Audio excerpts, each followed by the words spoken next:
Howdy folks, I'm Benevolent Mongolian Deathworm, menacingly munching on moist meat. I'm Amber. And here's more moist meat for us to munch upon. Moist, moist, moist, moist, moist. There you go, folks. Or anyone who hates the word moist, I've just ruined your day like 10 times. Let's get started. At least it's only Monday, so only Monday is ruined. Yes, only Monday is ruined. Only Monday.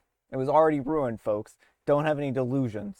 Alright folks, and our first letter is titled, Am I a Jerk for Not Wanting My Partner's Ex-Wife to Be Our Surrogate and for Being Upset That He Lied About Being Married Twice? My partner, a 41-year-old male, and I, a 40-year-old female, have been together for 2 years. We live together and have talked seriously about having a child. He has a 3-year-old daughter from his previous marriage, but I don't have any children of my own. I've always wanted kids, but I've been struggling with infertility my whole life. Recently, after 20 plus years of problems, I was officially diagnosed with endometriosis. I also found out that one ovary doesn't work at all, and the other has very few eggs left in it. It's been a lot to process. Well, last night we were talking about options and surrogacy came up. Out of nowhere, he suggested that his first wife could be our surrogate because she owes him a life debt. At first I laughed because he and his more recent ex-wife don't get along at all. But then he clarified that he wasn't talking about his second wife, his daughter's mom. He married someone when he was 19. Apparently, he had a college friend from Nigeria whose visa was about to expire, and they got married so that she could stay. He said that it was just a business arrangement. He also mentioned that he did it because he wanted to do something nice for someone. They never lived together or slept together. Honestly, that part doesn't bother me. What does bother me is that when I asked him at the very beginning of our relationship how many times he had been married, he said once. We've been together for 2 years, lived together, and shared so many personal details. I was shocked to find this out. When I said that I wasn't sure how I felt about his ex-wife, transactional or not, carrying our baby, he got upset.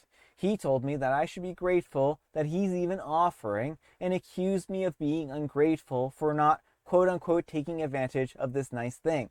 I tried to explain that I'm not the bad guy here and just need to process the fact that he lied about his marriage history and that I don't feel comfortable with this idea. So am I the jerk for being upset that he lied about being married twice and not wanting his first ex-wife to be our surrogate? All right, folks, what do you think? Not the jerk. What he's doing here is not okay. I mean, first of all, he lied to you about something very big, but I think the deeper issue is here how he's even acting like he's some grand hero and volunteering this woman's uterus without even consulting her, it sounds like. Yeah, that's where I was actually going to start my criticism. He's like, you should be grateful to me for giving you this opportunity. And it's like, whoa, whoa, whoa, bud. You're not the one whose uterus would be involved in this. Yeah. Well, and then it's also a little creepy that it's like this person he was married to, and he's like, oh, don't worry, it was just transactional, but I'm going to make sure she has my baby, right? Weird situation. I would say this is just like one of the weirder type of stories that I've read.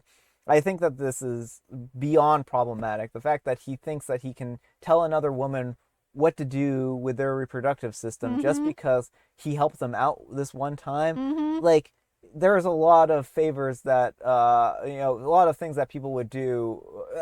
This just seems like too much. It feels very coercive. Yeah.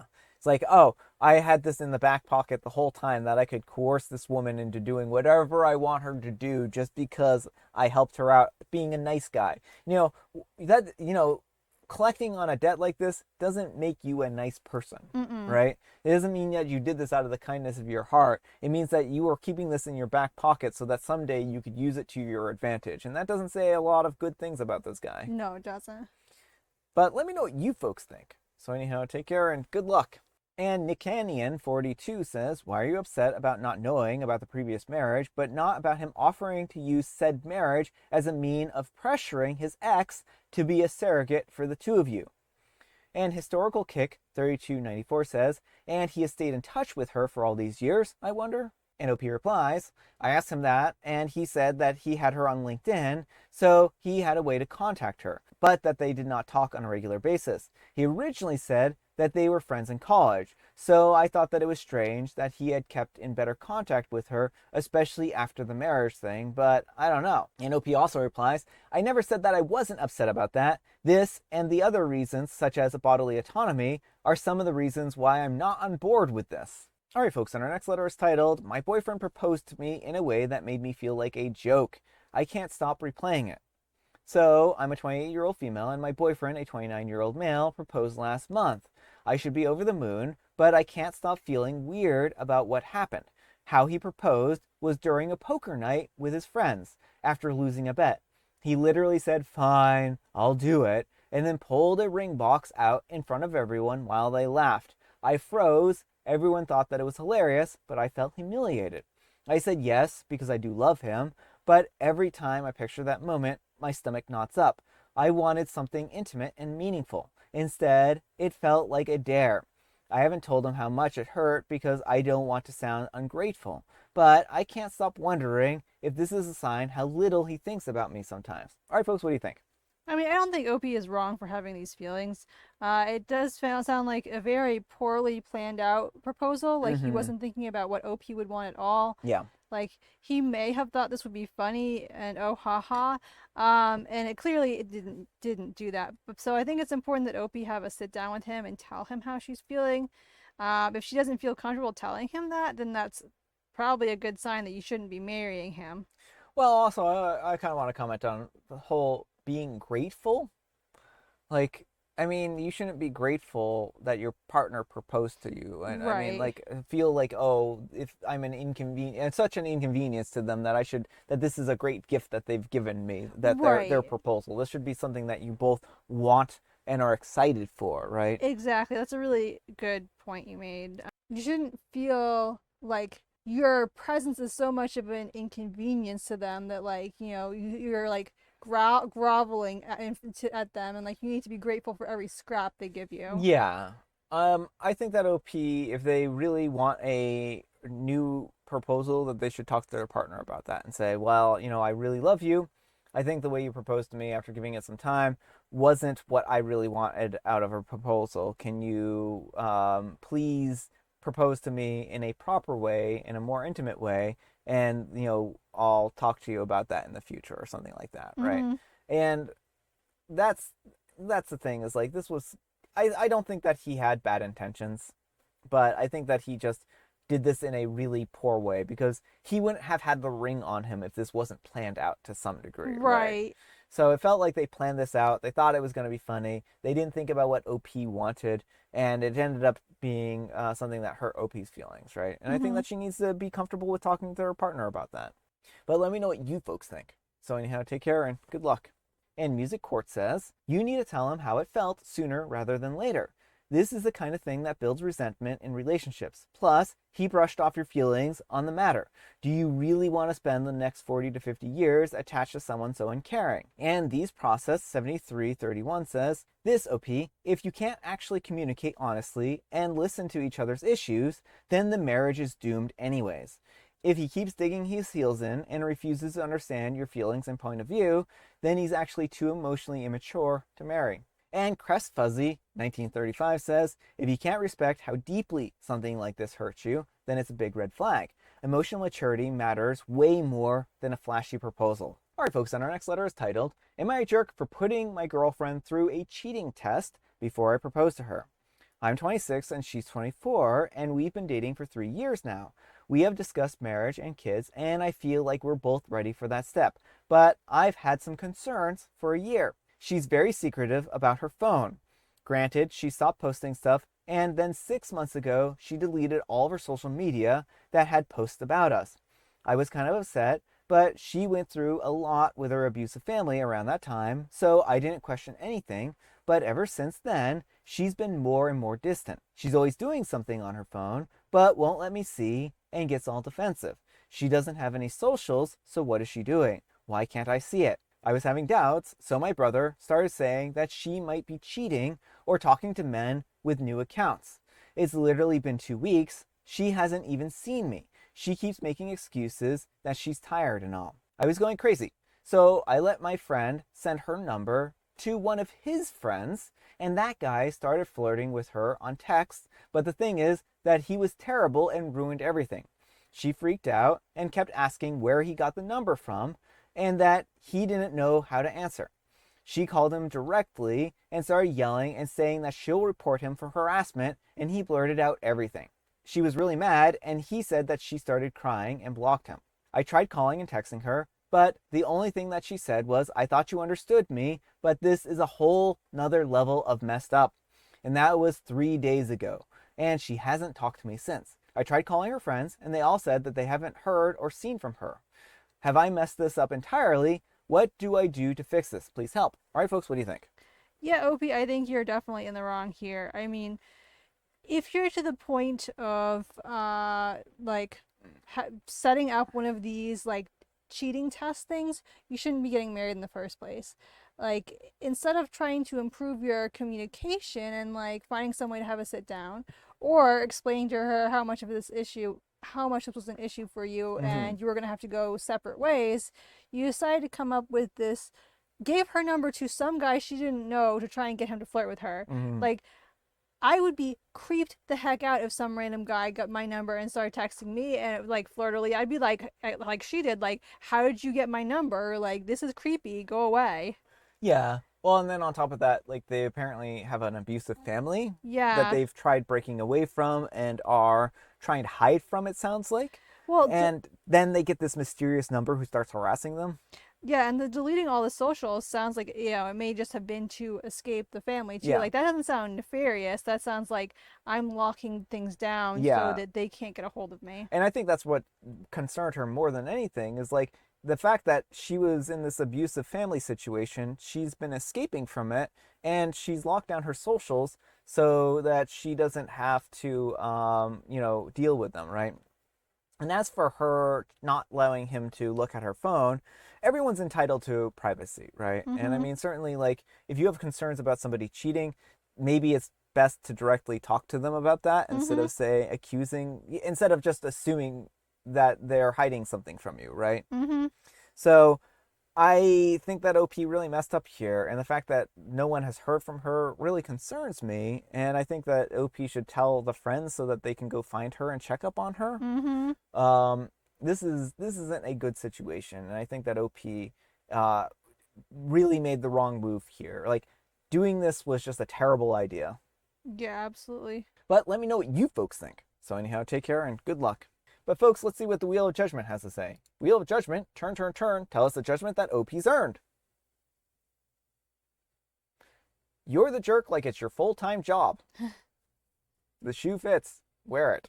Alright folks, and our next letter is titled, Am I a jerk for asking my girlfriend if we would even be together if her ex hadn't dumped her and then ghosted her for 18 days?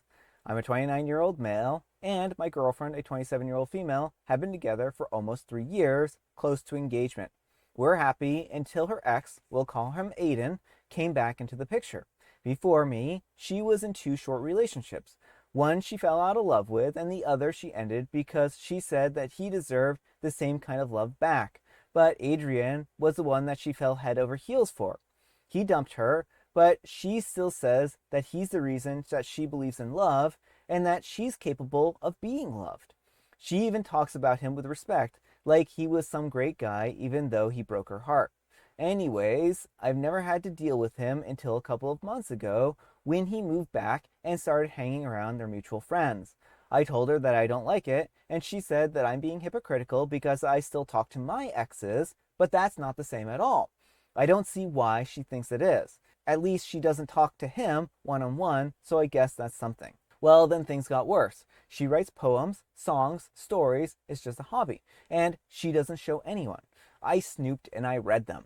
The stuff about him was beautiful, emotional, deep, and the ones about me, basic. I didn't say anything right away, but it bothered me. Honestly, it felt like I was competing with a ghost. Well, a few days later, she shows me this expensive necklace. Adrian had given it to her for graduation. I lost it. Why would she accept that? She said that it happened in a group setting and she didn't want to make it awkward and that she would return it the next day.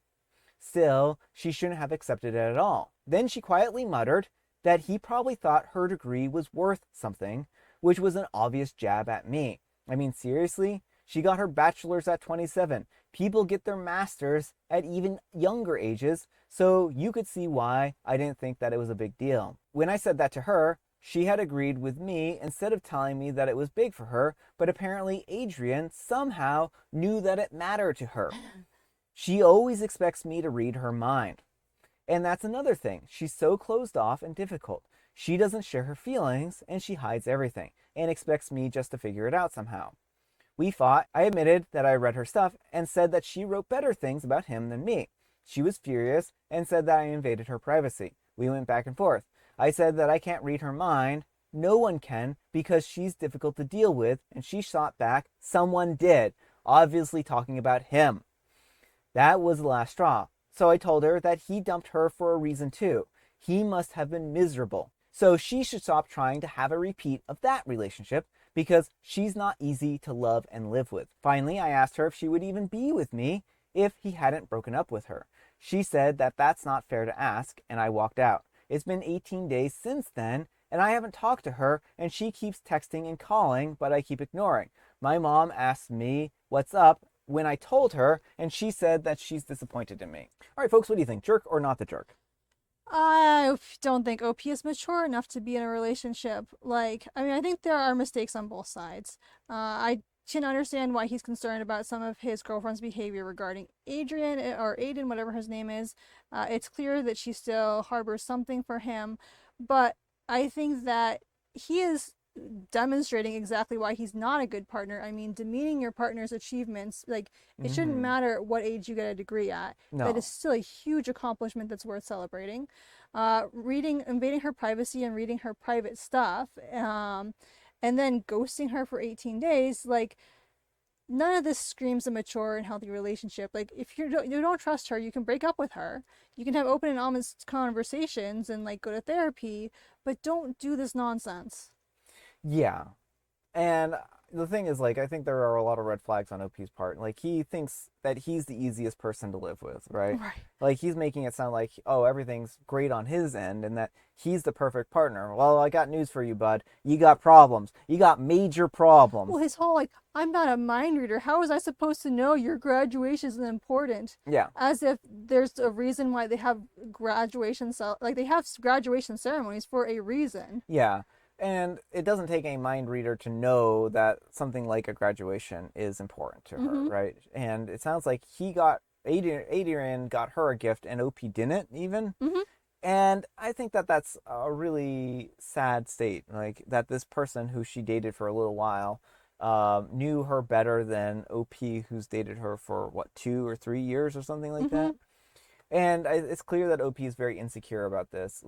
They aren't addressing it in a mature or respectful way, and instead they're basically just trying to kill the relationship at this point in time because Mm-hmm. you can't ghost somebody for 18 days and expect them to actually want to be with you at this point in time, right? Mm-hmm. Now, I wouldn't be surprised if she and Adrian ended up back together because Mm-hmm. it seems like Adrian might actually have some interest in her, right? And the Yeah. fact that he got her this gift and stuff like that. I mean, those are definitely, I think, legitimate concerns, like you pointed out. But everything else here, it's clear that OP just has no trust for their girlfriend and makes these assumptions and doesn't sit down and actually talk to her and find out what she needs and wants in the relationship, right?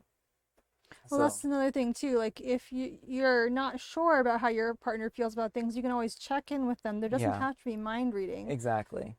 Like, yeah, that's just it. It's there's such poor communication here, and OP never thought once that they could just sit down and talk to her and ask her how she's feeling. I think that's the incredible part of this whole situation. It sounds like he just decided that her graduation wasn't worthwhile and he dismissed it, Mm-hmm. and she just didn't have the guts to challenge him, Mm-hmm. which doesn't bode well either if she doesn't feel No. like she can speak her mind with him. Yeah. But let me know what you folks think. So anyhow, take care and good luck. All right, folks, it is tea time. Grab your beverages of choice. I've got some tea right here, and Amber, she has a joke. What might you call a fashionable iguana? Well, I would call a fashionable iguana all iguanas because they're very fashionable. Have you ever seen an iguana in a little tux and a little hat, a little top hat? No? No?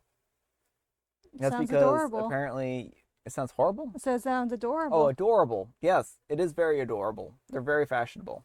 A rep style. A rep style. And it's National Iguana Awareness Day and also National Waffle Week. Be aware, iguanas exist, but waffles also exist, and they're very tasty. And I have Mega Mint. All right, folks, that's all the time we have for today. Thank you so much for watching. Happy Manic Monday, folks. I hope your Monday is off to a great start. Amber, we need some kind of moral advice and or guidance, and please have it on relationship red flags.